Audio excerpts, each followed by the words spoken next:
So what I'm going to talk through now is a real-life content supply chain that is working today at A. So this is a functioning reference architecture that we use both in our own day-to-day work and to help our clients accelerate the development of their own content supply chains. In just a moment, I'll talk through the tech stack of this reference architecture at a high level, and then I'll talk through each part of the process in the next few slides. However, before we go to the next slide, it's essential to emphasize that this is an example content supply chain. Every single piece is modular. If you take one idea away from this presentation, it should be this. We want you to build decoupled content supply chains where content is not beholden to one specific format or repository. The authoring tool in our supply chain is just one of many authoring tools. The same for version control, the same for CMS platforms, the same for the front end. The tools in the content supply chain should align to your organization's needs and goals. And A has worked on content supply chains with clients that include many different enterprise-level content technology, ones that are different than the ones we're going to talk about in a moment. Things like Adobe Experience Manager, Brightspot, Contentful, RWS, Zoom, Fluid Topics, even legacy enterprise content management platforms, and all the way to a wide range of digital asset management platforms, content acquisition tools, CCMSs, and portal platforms. So we've architected supply chains involving many different systems. The reference architecture that we're reviewing adapts to many different kinds of technology.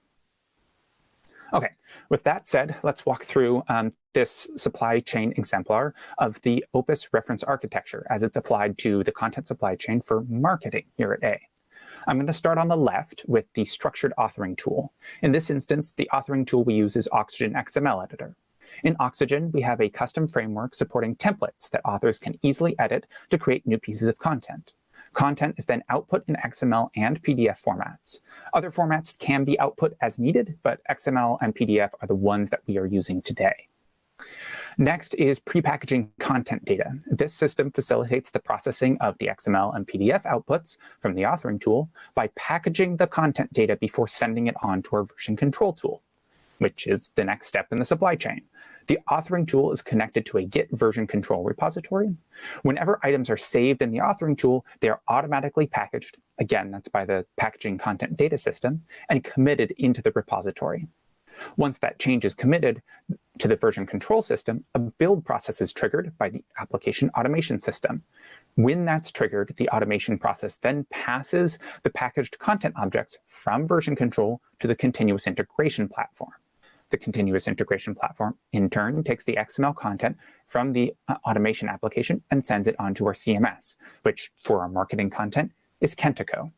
The continuous integration platform places content into predetermined folders within Kentico for further processing. From here, our custom CMS scheduled tasks run through the content import process on an automated schedule. Each content type has its own dedicated process. These processes iterate over the delivered content and parse that content to create new content items in Kentico, all using the Kentico API. These content items are then published to the public-facing website. With that, we've gone all the way from authoring structured content to delivering structured content. And I do want to note, this diagram suggests kind of a one-directional flow, but in truth, this diagram is filled with feedback loops. Documents go through revision processes. Content gets updated based on metrics and feedback. And again, this is only an example supply chain.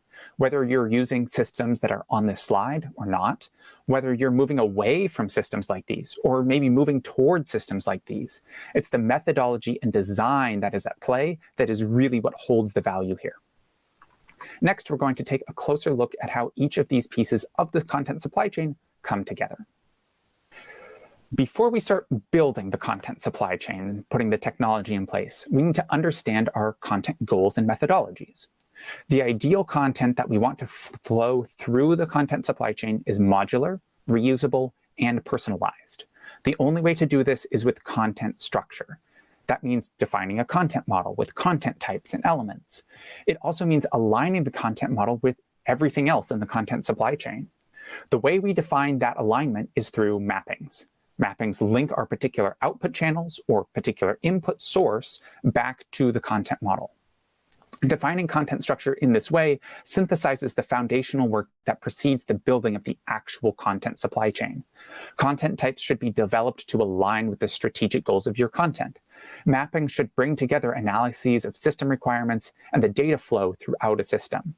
The visual you see on the slide is a real example of a content type and mappings that we use in our live environment for SimpleA.com. However, content structure is not isolated. Too often, when we think of content structure, we think about static web pages and monolithic content types. This just isn't the future of content. We need to see the entire network of content types that our customers interact with in order to create positive, unified experiences. So on the slide here, we see a very basic structure of the content elements in a white paper. This is just a different visualization of the same information that was on the last slide. If we zoom out, we see that a white paper is actually related to many other content types that are created separately and then associated with a white paper. And I know the text on the slide is getting pretty small here. I don't expect you to read what is in any of these content types. I do want you to be focused on the overall network that they're creating. However, it's also important to note we're still focused on one content type. Here, it's a hub connecting many other content types, but that's still not quite right. Now in the center, we have both an article content type and the white paper content type. Many of the content types that are used in white papers get reused in other content types as well. We are having to zoom out to see all the connections here, and they form a web of the content types centered around articles and white papers. Take one more step back to the complete model, and this is all content on SimpleA.com. And what we see is an intricate graph of content types and elements. In the supply chain that we're demonstrating here today, we're only generating white papers and articles. Looking at this zoomed out view, we can see why having that content model is essential to creating robust content structure and a robust content supply chain. If we try to create content types ad hoc, we end up with collections of systems that become impossible to maintain in the long run because we're not able to see the interconnections of content as a whole. The different content types get siloed or misaligned.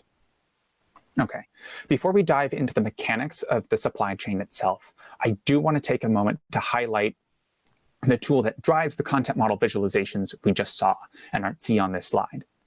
Content modeling really needs more than just spreadsheets and siloed diagrams, which is why we at A have been working on a specialized tool for content engineers to handle integrated information models. This tool is already in use with clients at A, and we're working on partnerships with clients and vendors who are interested in innovating on decoupled content and content models that power decoupled content. If anybody listening is interested in exploring more about this, please reach out. For today, though, we're just going to continue to focus on how the component content models support decoupled content supply chains, which brings us to our next step. Once we have a structural foundation for our content, we need to create content that adheres to that structure. In our content supply chain, we are using Oxygen XML editor.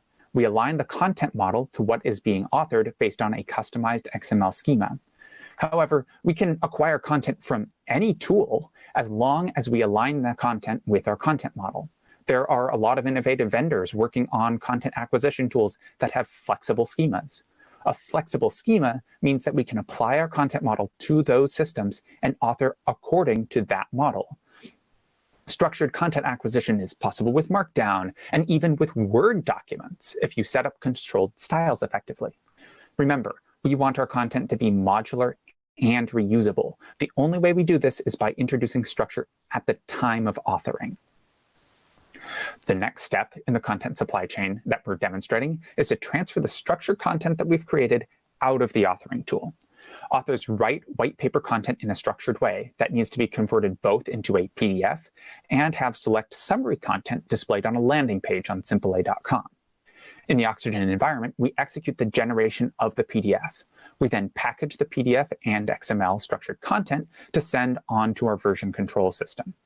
I want to highlight two concepts that are kind of in play as part of this process. The first is transformation. Even in this simple content supply chain, our structured content starts in one format and gets translated into many other formats. Just one content type in this limited supply chain needs to transform into different formats several different times.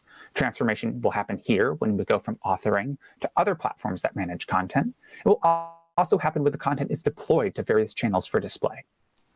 And the other concept that I want to mention is enrichment. In the supply chain that we're demoing today, only limited metadata is captured during structured authoring. However, even the basic metadata that we use here allows content to be displayed and controlled on our site. In future demos, like Cruz mentioned, we'll show how semantic data can be added post-authoring using semantic systems and applied much more extensively. Coming out of authoring, our content flows into a Git repository, which versions and manages the content that's being created. However, as we've emphasized elsewhere, the architecture that we present here is built to be flexible. The important point is that the content is decoupled. It's easy to transfer from authoring to storage to any channel necessary. Almost any content repository could be used here. From version control, white paper content needs to be transferred to our front-end CMS. There are several systems involved here. First, we have a service for application automation. This listens for changes in the Git repository. When an author saves content, this service kicks off a process to pass those changes on to the continuous integration platform. The continuous integration platform then maps the packaged content from the Git repository into the front-end CMS for content delivery. In the supply chain that we're demonstrating here, that means mapping the authored content into specific folders into our CMS. Again, when you are looking to implement a content supply chain, you would be able to use any CMS or content delivery system that makes sense for your environment. At this point, we've arrived at our front-end CMS. In this content supply chain, that's Kentico. With data from the continuous integration platform, a custom Kentico scheduled task takes our structured content and maps it into the appropriate Kentico fields, creating or updating content as appropriate. On the right side of the slide, we can see that the content is now available in the Kentico administrator view. At this point in our supply chain, we have one final manual check before the content is published to the world. However, the same Kentico API used by the scheduled task could just as easily automatically publish the content to the customer-facing site. How and when final publishing happens depends on the editorial checks and stop gaps that your business requires. And finally, we can see the final result. It's a landing page on the simplea.com website. It's been created using our overview content, and our automatically generated PDF is available for download. But don't forget everything that got us to this point. Because we're using structured content in a decoupled content supply chain, when this white paper or landing page needs to be updated, it is only a matter of an author editing the underlying structured content. From that point, the same process is kicked off to regenerate the page and the PDF. When we want to create a new white paper, the process is as easy as following the template of the content model. Once the content is written, it will flow through this exact same content supply chain. Oh, and one more note. The content that we just showed being created isn't locked into only being rendered as a PDF or even only being rendered as a white paper. If we want to remix or reuse content from a white paper, that's easy to do. The same content that is in the white paper can be reused in, say, articles. Because the content is structured, all we have to do is reference the containers that hold the content we want to reuse. And when the content in that container gets adjusted or updated, those changes propagate to everywhere the content is being used. And that is our reference architecture and example content supply chain.